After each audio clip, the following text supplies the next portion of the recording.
Դերասանուհի Անահիտ Կիրակոսյանը այն հայհայտնիներից, ով մշտապես սոցիալական հարթակներում հետևորդներին ներկայանում է բավականին անկեղծ կոնտենտով, հուզիչ գրառումներով ու հրապարակումներով, կիսվում է առօրյայի իր կադրերով։ Այս անգամ էլ դերասանուհին ցույց էր տվել, որ մասնակցել է մի մեծ միջոցառման, քայլել է կարմիր գորգով, եւ Անահիտի կարմիր գորգի ուղեկիցը եղել է Մկրտիչ Արզումանյանը։ Արտիստների մասնակցության փոլովակը բավականին կարճ ժամանակում հասցրել է սիրվել հանրության կողմից, արժանանալով համացանցի օգտատերերի ջերմ մեկնաբանություններին։ Շատերն են ընդգծել Անահիտի եւ Մկրտիչի համեստ կերպարը։ Դերասանուհի Անահիտ Կիրակոսյանը բավականին վաղ տարիքում հայտնվեց հեռուստատեսությունում եւ իր կերտած դերերով անմիջապես գրավեց հեռուստադիտողների սրտերը, սակայն գաղտնիք չէ, որ դերասանուհին հանրության ուշադրության կենտրոնում հայտնվեց իր անձնական կյանքի հետ կապված։ Անահիտը իր ամենատարբեր հարցազրույցներում չի էլ խուսափում խոսել այդ թեմայով, ու դեռ տարիներ առաջ իր տված հարցազրույցներից մեկում նա նշել էր.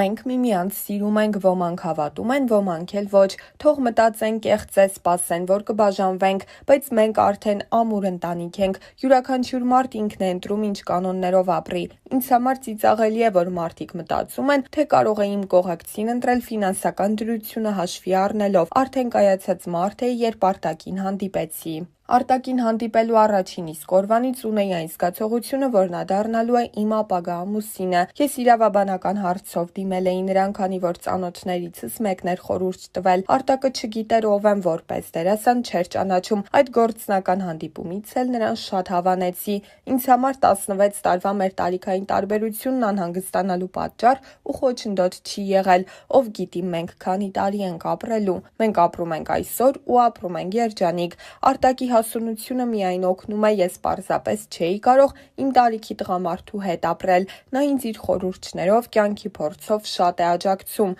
Չեմ կարծում, որ ինձ սխալ խորհուրդ կտա, պարզապես չի սխալվում»։ Արտակն էլ անդրադառնալով նույն թեմային նշել էր. «Ես միլիարդատեր չեմ, որ մտածեմ Անահիտն ինձ հետ փողի համար է ամուսնացել, եթե նա շահով առաջնորդվեր ավելի հարուստ մարդու հետ կյանքը կկապեր։ Չունեմ այն կարծրատիպը, թե բեմի մարդիկ այնքան էլ բարոյական չեն, մարդս մարդ լինի, մասնագիտությունը կապ չունի։ Կարծում եմ անցել են այդպես մտածելու ժամանակները։ Ծխելը միակ բանն էր, որ կհիասթափեցներ ինձ, որովհետև ես էլ չեմ ծխում։ Հայրս ծխելու պատճառով է մահացել, ոչ միայն աղջիկների, այլև տղաների ծխելուն եմ դեմ։ Մեր տանը մոխրաման չկա։ Ոչ միայն դեմ չեմ, այլև դրական եմ վերաբերվում, երբ կինն աշխատում է։ Խոսքը ոչ թե գումարի, այլ հոգեկան բավարարվածության մասին է։ Մանավանդ կրթություն ստանալուց հետո տնային տնտեսուհի կարգավիճակում լինելն անհասկանալի է։ Բացի երեխաներին խնամելուց ինչով պետք է զբաղվի։ Սերիալ նայի, որտեղ ամուսինը դավաճանում է կնոջը, հետո էլ կասկածի իր ամուսնու եւ նրա նյարդերն ուտի։ Ընդ որում սա բերում է դեգրադացիայի։ Երբ պետք է ամուսնանային, Անահիտը պատրաստ էր իր մասնագիտությունը մի կողմ դնել, բայց նրան ասացի. «Դու կնմանվես ծաղկի, որին հողից կտրել բերել եմ տուն ու ծաղկամանի մեջ դրել, ինչքանով վստահ լինեմ, որ շուտ չես թոռոմի»։ Կնոջս մասնակցությամբ նախագծերին միշտ հետևում եմ, բայց երբեմն չեմ հավանում։ Օրինակ սերիալային Սուսիկի կերպարը մեկնաբանելով ասում էի, որ այդ աղջկան չէի սիրի, բայց Գերդաստանն ավելի հաջողված էր, իսկ Պահանջվում է միլիոնատեր ֆիլմի թողարկման ժամանակ դեռ չէինք ճանաչում իրար։ Անահիտին ֆիլմում տեսնելով մտածեցի՝ ինչ սիրուն աղջիկ է, բայց հետո իրական կյանքում չէի հիշել, որ նա է այդ կերպարում եղել, որովհետև էկրանը խաբուսիկ է։ Բացի այդ, մարդկանց դեմքերը չեմ կարողանում մտապահել։ Նախընտրում եմ ճիշտն ասել կամ լռել, արդեն գիտի, եթե ոչինչ չասացի, ուրեմն իր խաղը չեմ հավանել, եթե ճաշն էլ համով չի լինում, հենց այնպես չեմ գովում։ Անահիտն ու Արտակը այսօր համատեղ 2 որդի ունեն ու դեռ տարիներ առաջ խոսելով ավագ որդու Հայկի մասին Անահիտը նշել էր. «Հայկը շատ է սիրում ջրի հետ խաղալ, կարդալ չգիտի։ Չգիտենք ինչ մասնագիտություն կընտրի, ատամհատիկն էլ չենք արել, քանի որ այդ ժամանակ 3 երեխաս էլ ջրծաղիկով վարակվեցին։ Օրվա ընթացքում բոլորս էլ հասցնում ենք Հայկին խնամել։ Ամուսինս ինձ շատ է օգնում, այն պապաների շարքին չի դասվում, որ երեխային սիրի ու հեռուստացույց նայի, անգամ քնեցնում է։ Միայն կերակրելու հարցն է ինձ վրա, եթե իհարկե Արտակը խնձոր կամ գաղտնի կերպով խորոված չի տալիս։ Դեռ նոր էր մեր տղան ծնվել, լուրջ նայեց ու ասաց՝ «Բալես հերիք է կատխմես, արի գնանք խորոված ուտելու»։ Մեր մեծ աղջիկը Լաուրիկս գիտի քնելու ժամը, եթե ժամը 9-ին օրորի իր գրկում քնում է, իսկ փոքր աղջիկս Աննա Սայքի հետ խաղում է ու զբաղեցնում։ Մի խոսքով մեզ անելու բան չի մնում։ Ճիշտ է, ես չեմ լույս աշխարհ բերել աղջիկներից, բայց 3 երեխայից միջև ընդհանրապես տարբերություն չեմ դնում։ Ընտանիքում որքան շատ երեխաներ լինեն, այնքան բարություն կտիրի։ Ուզում ենք, որ մեր ընտանիքում 5 երեխա մեծանա։ Հիմա երկուսս էլ ունենք մեր աշխատանքն ու հետաքրքրությունները։ Արտակն իրավաբան է, աշխատում է որպես բարձրաստիճան պաշտոնատար անձանց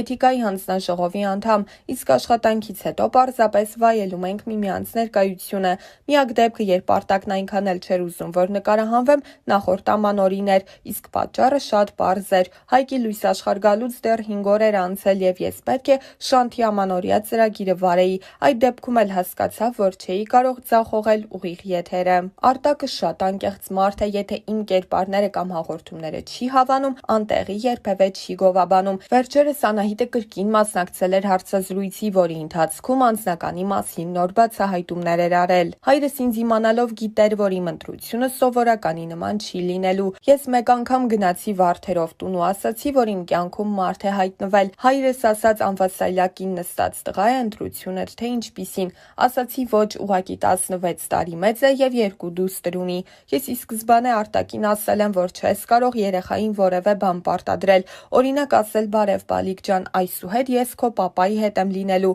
կամ այսուհետ ես փորձելու եմ քո մաման լինել, քանի որ երեխաներն այն ազնիվ էակներն են, որոնց ոչ կարող ես խաբել, ոչ կարող ես սևացնել։ Ես Արտակին ասացի, որ չի կարելի նրանց ոչ խաբել, ոչ պարտադրել, իմ ու աղջիկների միմյանց հասկանալը ճակատագրական էր, քանի որ եթե մենք միմյանց չհասկանայինք, ես երևի թե ընտրությունս չէի կայացնի։ Արտակը ինձ հարց տվեց՝ մենք միասին ենք ապրելու թե առանձին։ Ես ասացի, որ երեխաները չունեն մամա, ես չեմ կարող իրենց զրկել նաև պապայից։ Ես այդ իրավունքը ուղղակի չունեմ, կամ մենք բոլորս կլինենք միասին, կամ մենք ուղղակի չենք ամուսնանա։ Երեխաները եղել են 8 եւ 9 տարեկան, իրենց մամային կորցրել են 1-2 տարեկանում, պարզապես լսել են պատմությունն ու ոչինչ չեն հիշում։ Արտակը պայքարել է իրենց մամայի կյանքի համար, եւս 1 տարի ապրել է Լուսինեն ու կյանքից հեռացել։ Այդ ժամանակ մեծ ռեյտինգ ուներ բանակում սերիալը։ Արտակին ասացի կգաս Մոնումենտ, այնտեղ իբրև պատահական հանդիպում կլինի,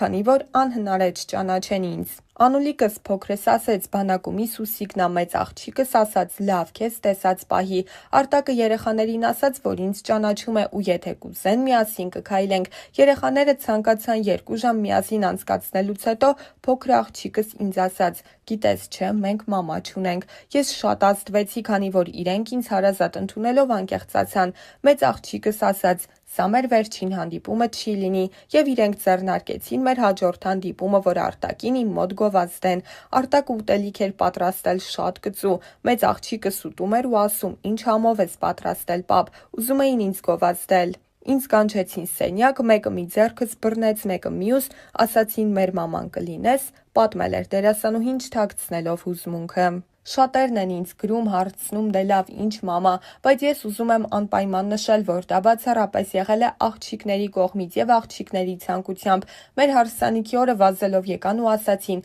կարող ենք արդեն քեզ մամա ասել, ասացի իհարկե։ Մեկ անգամ ես ու Արտակը վիճել էինք ու կարգին վիճել էինք այն կերպ, որ ես ասացի երևի սա վերջն է։ Մեծ աղջիկս Լաուրիկը ասաց կռվել եք, եթե բաժանվեք մամա ես քո հետ եմ գալու։ Այդ պահին մոռացա ինչի համար ենք կռվել, այդ դրվագն արդեն բոլոր հարցերին տալիս է պատասխան։ Մենք այնքան բաներ ենք ապրել միասին, այնքան իրավիճակներ, իրենք իմն են, ես իրենցը, իրենք իմ աղջիկներն են։ Մի անգամ ավագ դստերս ծննդյան օրվանից առաջ հարցրի թե ինչ է ուզում նվեր, ասաց մամայի նկարը տեսել եմ, բայց ինչ որ շարժման մեջ չեմ տեսել, կուզեի տեսնել։ Ամբողջ բարեկամության մեջ ման եկա ու գտա մի հատված, որտեղ Լուսինեն պարում է ծննդյան օրով այդ անակնկալը մատուցեցի դստերս։ Մենք մի ժամ լուր գրկել էինք իրար, այնքան խառը զգացողություն է, համ ինչ որ մեկի տեղն ես գրավել, համ չես գրավել։ Անահիտը ծնունդով Վանաձորից է, դերասանուհին 8-րդ դասարանում սովորելիս է եղել, երբ ընտանիքը որոշում է կայացրել Երևան տեղափոխվելու։ Պատճառը դերասանուհու քույրերի մայրաքաղաքի ուսումն էր, ինչպես ինքն է նշում, դժվար էր երկու ընտանիք պահելը։ Անահիտը այդ օրերը հիշելիս նշել էր, որ չափազանց դժվար է եղել այդ տեղափոխությունը իր համար։ Նա ասել էր, որ բարդություններ է ունեցել անընդհատ դասընկերներին համոզելու, որ Վանաձորը թվով 3-րդ քաղաքն է, որ Երևանից դուրս այլ աշխարհներ էլ կան։ Անահիտն ասել էր, որ բախվել է բարբառային խնդրին։ Նրան մոտեցել են դասարանի տղաներն ու առաջարկել ընկերություն անել։ Դերասանուհին նրանց բոլորին դրական պատասխան է տվել, չիմանալով, որ նրանք պարզապես աղջիկ-տղա ընկերության մասին չեն խոսում։